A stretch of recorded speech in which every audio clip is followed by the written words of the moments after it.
Swastiastu. Hello everyone, we are from group 9. So in this time we will presentation about pronouns. And before we started, let me introduce our team. My name is Nima Demita Oktarini and my partner Inyoman Okagirisada Wiguna. And so let's get we start to the first material. Pronoun definition. Pronouns are part of the speech. A pronoun is a word that can represent a noun or noun phrase. Function. Pronouns function to refer the repetition of the same noun or noun phrase previously maintained. Types of pronouns. 1. Personal pronouns. Personal pronoun is pronouns that are intended to reflect people or that ICT are subject in a sentence. Example: subject personal pronoun. They really love it. He went home yesterday. B. Example: object personal pronoun. Fried chicken was struck by me. We go with time. 2. Possessive pronouns. Possessive pronoun is a pronoun that should belong to a person or group that are derived from a possessive pronoun, namely different phrases before a noun and independent place after a verb. Dependent: I like your, his, her, their. Independent like mean yours, his, her, its, hers, theirs. Example: 1. This bag is hers. 2. That bag is yours. 3. Reflexive pronouns. Reflexive pronoun is a pronoun that is used to indicate an action or activity carried out by only the subject is the subject of the verb. Or in other words, to emphasize the subject or object element, the singular pronoun ends in sleep, and the plural form ends in self as is my sleep, her sleep, her sleeps, and its sleep. Example: 1. Sunny made this book by her sleep. 2. We decided to eat our breakfast. 4. Demonstrative pronouns.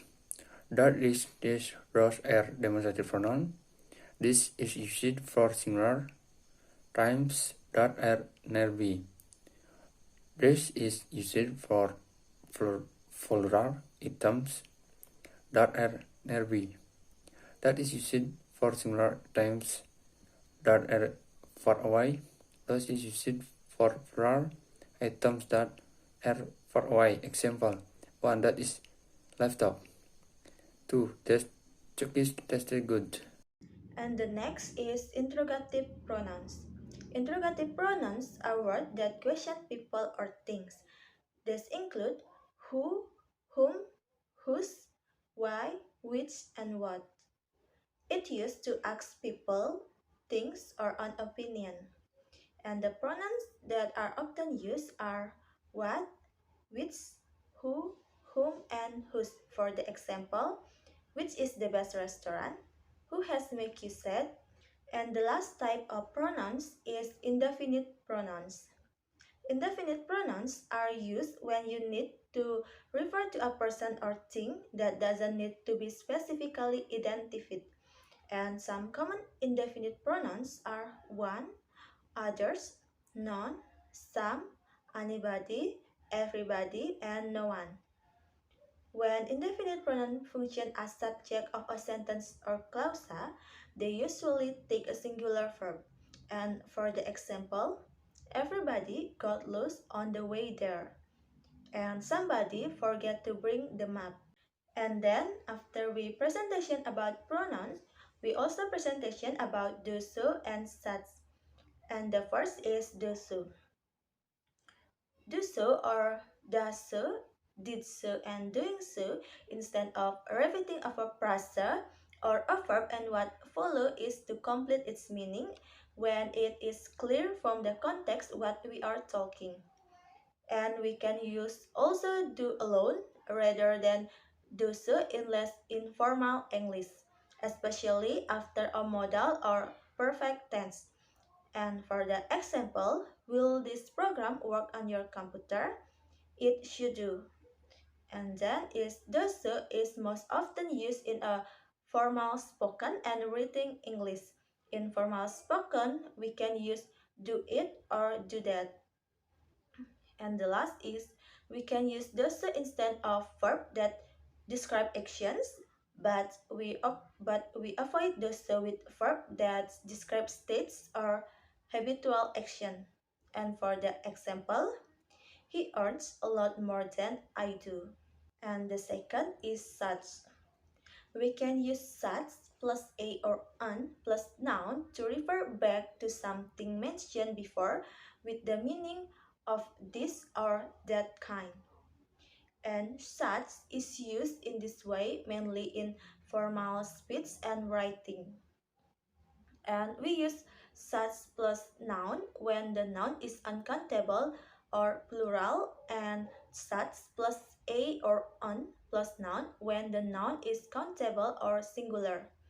And for the example, they needed someone who was both an excellent administrator and manager. Such a person was not easy to find.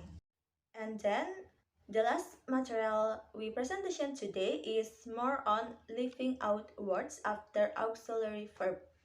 To avoid repeating words from a previous clause or sentence, we use an auxiliary verb be, have, can, will, and would instead of a whole verb group or instead of a verb and what follow it.